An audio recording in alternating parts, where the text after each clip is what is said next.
I have the incredible honor of introducing the next senior senator from the state of Florida.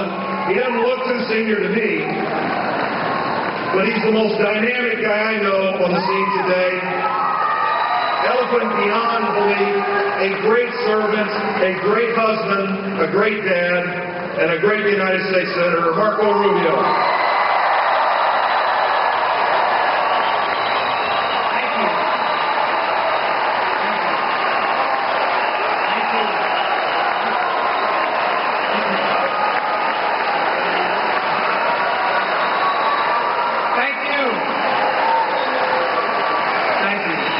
A few moments ago, you guys were chanting Marco. I appreciate it. You didn't say Polo. Thank you very much. It's great to be here with you guys. Such distinguished folks like Connie Mack, who will, in about 6 days, become my colleague in the United States Senate if you do your part. And with Jeb Bush, who's an example. If you look up the words leadership, and there's a picture of him in the dictionary. He led this state for 8 years in an extraordinary way, and we're so honored that he now lives here with us in this community and is still doing great things, especially on education reform, Governor. Thank you.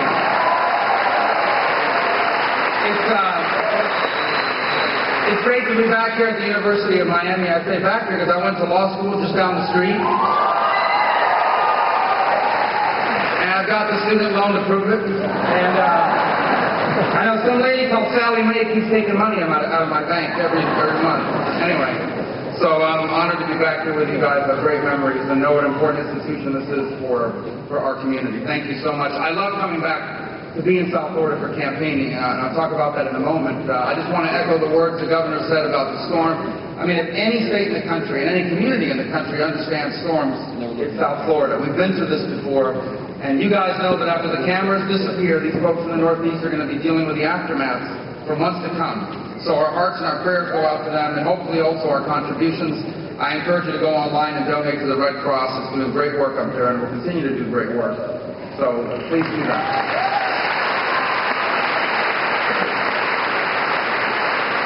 If you'll indulge me for a moment, I just want to say a few words in Spanish, because a few people in Miami speak Spanish. You probably don't know that.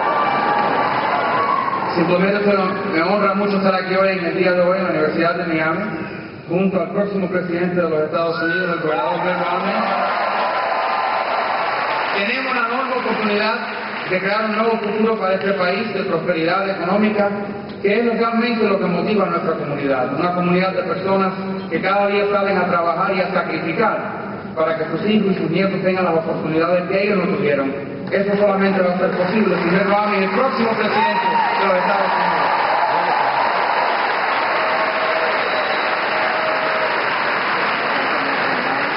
If you don't speak Spanish, I apologize. I was just describing how you can save a bunch of money on your car insurance by switching to Mitt Romney.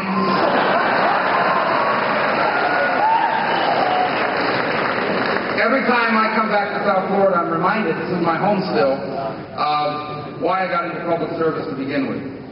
And I've traveled all over the country. This is an incredible country with incredible people. As great as our country is, our people are even greater. And that is at the core of the United States of America, is the story of everyday Americans. What I love about South Florida is that as much as any community in America, the American dream is lived here every single day. You know where you'll find the American dream? You'll find it in the restaurants and the hotel rooms and the hospitals where the workers, every single day, put in 10 to 12 hours a day. Not only because they want to be better off, but because they desperately want their children to have the chance to do all the things they never had a chance to do. Even in this room today, you are either a generation of people that have done that, or the beneficiaries of a generation of people that have done that. Now the thing is, parents all over the world want that.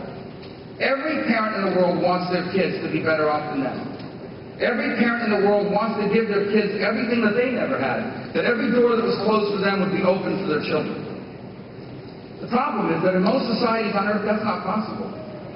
In fact, in almost every society in the history of the world, whatever your parents did for a living, that's what you were trapped doing. Whatever your standing in life was the day you were born, that's where you would be for the rest of your life. What's made America exceptional and different is the fact that here we believe, as one of our founding principles, that people should be allowed to go as far as their work and talent will take them. But that is still true. We still believe that.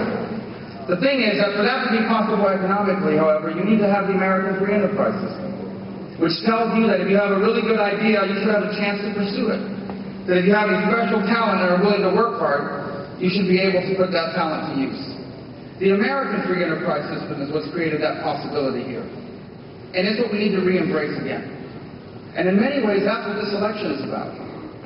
Because we need to elect leaders to Washington, D.C., and especially to the White House, that not only understand the American free enterprise system, but know what government's role within it truly should be. And that's the Mitt Romney opportunity that we have right now.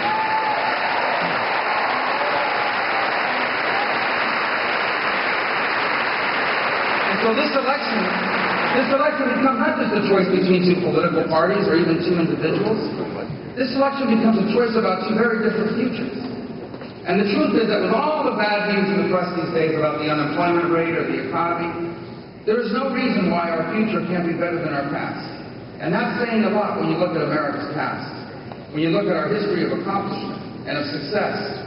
It is true, though, that our future can be even better if only we had some governmental leaders that were willing to do a few of the important things that need to be done in order to make that happen.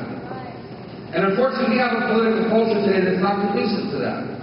I want to tell you a story briefly about one of the things I've encountered. In my first year in the Senate, I decided to sit down with a Democratic colleague of mine, and we said, why don't we take ideas that are in the President's jobs plan, the Republican job plan, and ideas that are in both plans, and put a bill together of all the ideas that we all have in common. And we put together a bill of all the things that we agree on, Republicans and Democrats. We called it the Agree Act. Unfortunately, we could get no movement on it. We couldn't get the White House on board to support it. We couldn't get the Senate majority, controlled by Democrats, to move it forward. Now, there's probably a lot of reasons for that, but I think one of them is that today American politics has become too much about winning, not just about solving. But in 6 days, we have a chance to win.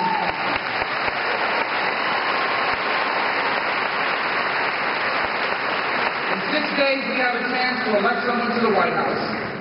That the next time that parties sit down and come up with ideas that they agree on, a president that won't just sign the bill, a president that will also work on behalf of those ideas, a man who has brought people together before to solve problems and will do it again.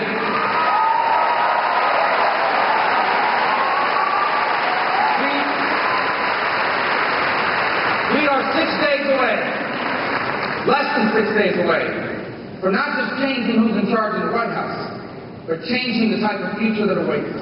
Because there is no reason why, if we do the right things at this time in our history, our children and grandchildren cannot be the most prosperous Americans that have ever lived. That is the future that awaits us 6 days from now if America makes the right choice.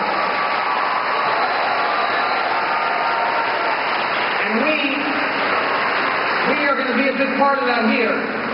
Florida has the opportunity to elect the next president of the United States, so that 6 days from today, we will be able to say, ladies and gentlemen,